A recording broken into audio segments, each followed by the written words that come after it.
What's up guys, Sal here. So Samsung has this annoying habit of displaying ads in their stock apps which ruins the user experience. But recently Samsung's head of mobile division said to the Korean customers in a town hall meeting that they will soon stop serving ads in their stock apps. But what's unclear was when it's supposed to happen and whether or not this was only limited to South Korea.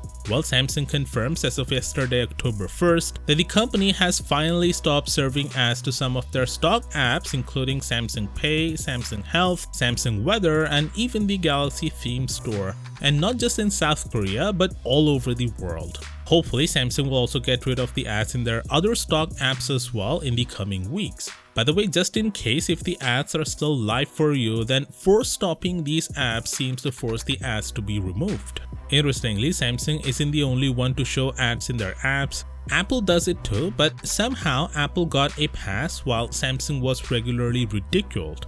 Maybe that's due to the fact that the majority of the tech media is Apple sheep.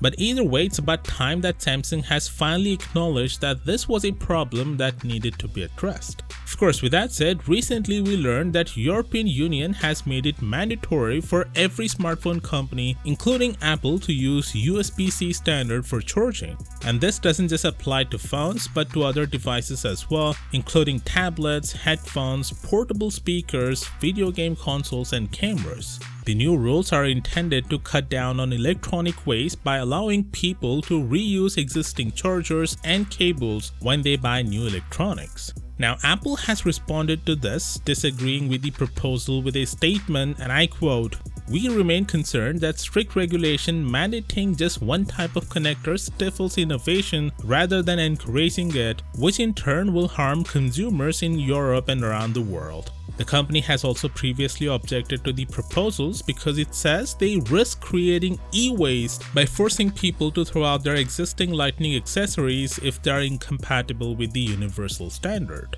You see, Apple's e-waste argument is number one bull.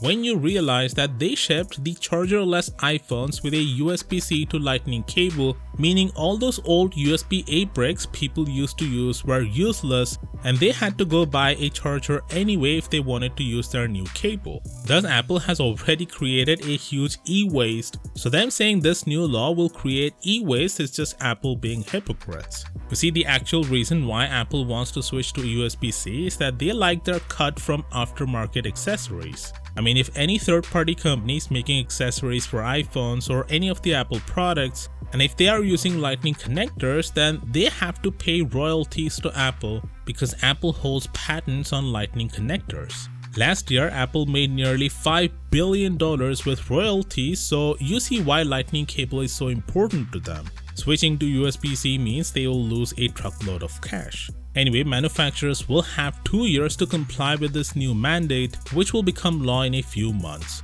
And Apple can do absolutely nothing to prevent this from happening. Let me know what you think about this down in the comments. And as always, I'll see you tomorrow. Peace out.